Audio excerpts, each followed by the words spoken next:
البدع والأهواء، أهل البدع العقائدية وأهل البدع السياسية. نقول بيننا وبينكم السلف، بيننا وبينكم الكتب، كان فيقول البدع بيننا وبينكم. Bismillahirrahmanirrahim. Qala al-Imam, kita belum selesai ya untuk hadis yang ke-218 itu. Kita baca dulu, yaitu kita mulai dari mana? Summa akhadha jaridatan ratbah. Kemudian beliau, yaitu Rasulullah SAW, mengambil suatu pelepah kurma yang basah.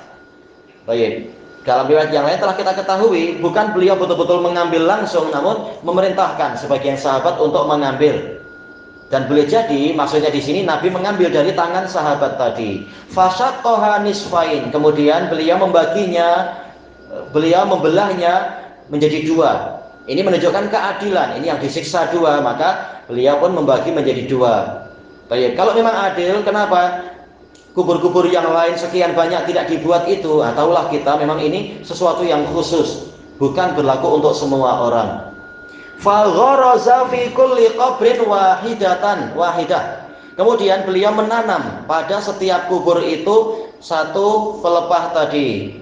Qalu ya Rasulullah lima fa'alta hadza? Mereka bertanya, wahai Rasulullah, kenapa Anda melakukan ini? Qala la'allahu yukhaffafu anhu ma lam yaibasa. Semoga diringankan dari mereka berdua siksa kubur tersebut selama ini belum kering. Padahal kalau sudah kering pun seluruh benda di alam semesta semuanya bertasbih, kerikil-kerikil juga bertasbih walaupun dia kering. Ini menunjukkan sebabnya bukan basah dan kering, tapi ini semata-mata pewaktuan yang Rasulullah SAW tetapkan dengan taufik dari Allah Ta'ala. Sekarang siapa yang disiksa di situ? Disebutkan oleh Al-Hafidz Ibnu Hajar dan para ulama yang lain, si rawinya dan boleh jadi adalah Ibnu Abbas merahasiakan. Karena apa? Selama orangnya masih muslim dan dosanya itu kalau tidak disebutkan namanya tidak membahayakan kita, maka untuk apa disebut? Kita diperintahkan untuk menutup aib. Baik, wa man satara musliman satarahullahu fid dunya wal akhirah. Barang siapa menutup aib seorang muslim, Allah akan menutup aib dia di dunia dan di akhirat. Hanya saja yang penting sekarang bukan nama orangnya, tapi apa yang menyebabkan dia disiksa. Itulah yang penting. Makanya itu yang disebutkan oleh Nabi, bahwasanya yang ini melakukan yaitu apa? Tidak menjaga baju atau kulitnya dari terkena percikan air kencing, yang itu suka mengadu domba jadi batu api. Dan para ulama mengatakan ini menunjukkan bahwasanya kedua perkara tadi adalah dosa besar. Ini pendapat jumhur. Baik. Yang lain mengatakan bukan dosa besar, tapi dosa kecil yang mirip dosa besar. Ini takwil yang terlalu susah. Langsung aja kita katakan dosa besar, karena Nabi sudah mengatakan apa? Bala, bahkan itu adalah dosa besar. Innahuma min kabir, termasuk dosa besar, walaupun kalian memandang kecil. Jadi ini dosa besar. Tatkala kita tahu itu dosa besar dan menyebabkan siksa di alam kubur, maka para pensyarah menyatakan dari sini diambil faedah diharamkannya perkara-perkara tadi. Diharamkannya untuk apa? Menyepelekan, meremehkan masalah percikan air kencing, dan diharamkan untuk menjadi pengadu domba di antara sesama muslimin. Kemudian dikatakan di sini qala binul Musanna wa haddatsana Waqi' qala haddatsana al-A'mash qala sami'tu Mujahidan mislah. Semisal itu. Untuk apa Imam Bukhari mendatangkan sanad yang lain ini? Untuk menguatkan bahwasanya A'mash betul-betul memang mendengar hadis itu dari Mujahid. Karena A'mash memang dituduh mudallis juga, sebagai mudallis walaupun tidak parah. Maka di sini Imam Bukhari menunjukkan A'mash telah terang-terangan mengatakan sami itu di dalam riwayat Waqi'. Adapun yang riwayat yang di atas, riwayat siapa itu? Yaitu Muhammad ibnu Qasim, Abu Muawiyah. Sementara Waqi' ini sabtun fi A'mash, tak masalah fil A'mash.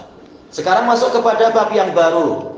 Qala al-Imam al-Bukhari rahimahullah al-babu as-sabi'u wal khamsun 57. Babu tarkin Nabi sallallahu alaihi wasallam wan nasi al-a'rabiyya hatta faragha min baulihi fil masjid. Tentang situasi di mana Nabi SAW dan orang-orang, yaitu para sahabat, membiarkan si badui tersebut, badui yang disebutkan dalam hadis nantinya, membiarkan dia kencing sehingga dia selesai dari kencingnya di dalam masjid. Baik.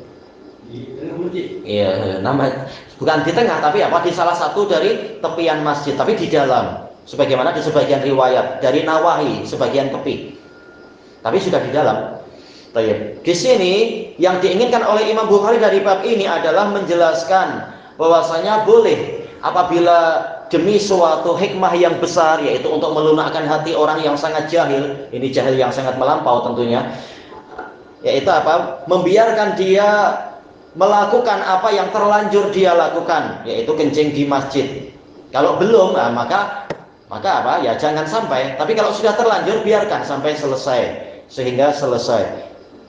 Walaupun kencing itu adalah najis setelah dijelaskan di dalam riwayat yang sebelumnya, hadis-hadis sebelumnya. Tapi di sini Imam Bukhari dengan hikmah beliau, dengan kedalaman fikih beliau memberikan penjelasan. Terkadang sesuatu yang najis itu boleh diakhirkan untuk dibersihkan. Tidak seperti dalam hadis yang sebelumnya wajib dibersihkan. Tapi kali ini terkadang boleh diakhirkan karena hikmah yang lebih besar.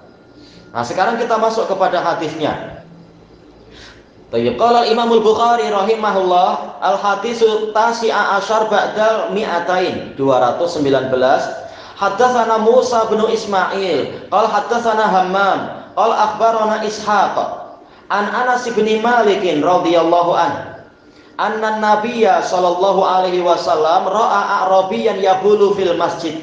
Bahwasanya Nabi sallallahu alaihi wasallam melihat ada seorang badui yang kencing di dalam masjid.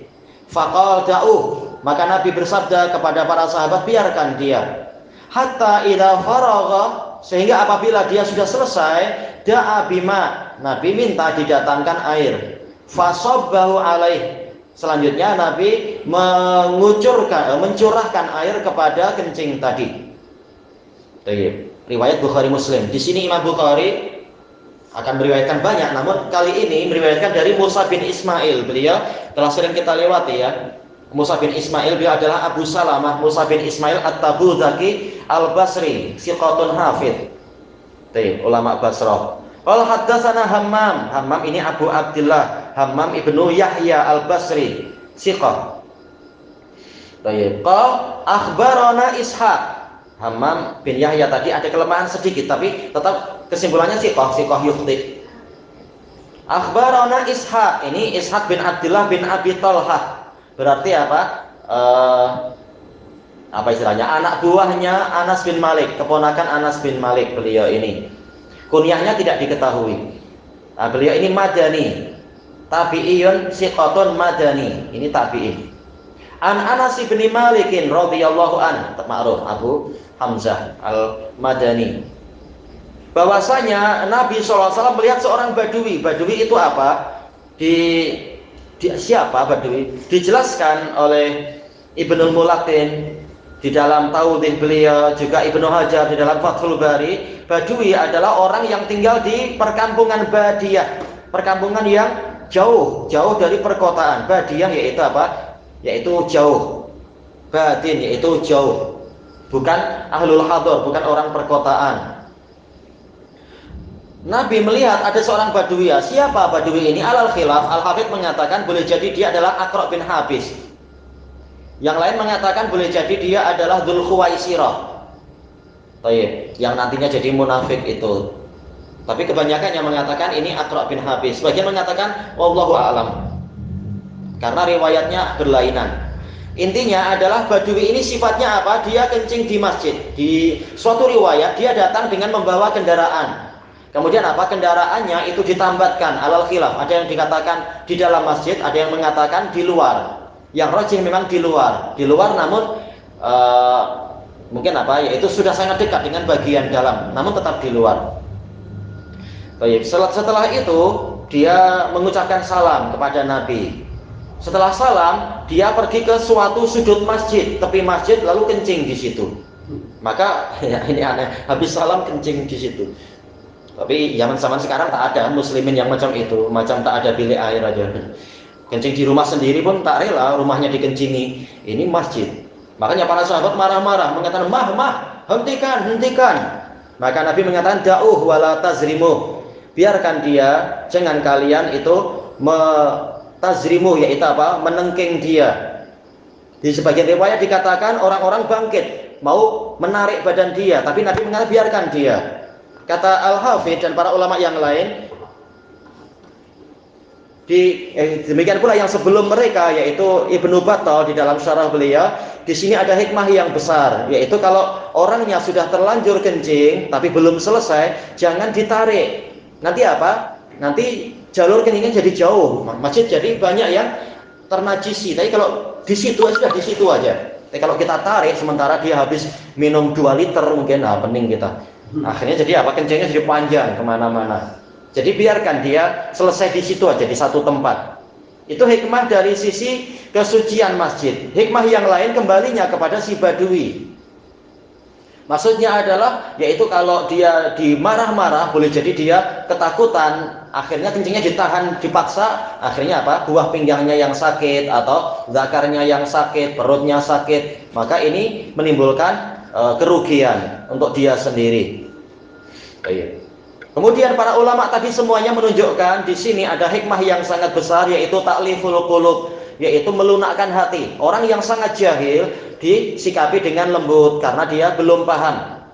Kemudian sebagian dari mereka menyebutkan hikmahnya karena memang orang-orang Arab di masa itu sifatnya sebagaimana yang Allah Ta'ala sebutkan, a'rabu asyaddu kufra wa nifaqa wa ajdaru alla ya'lamu hududa ma anzalallahu ala rasulih.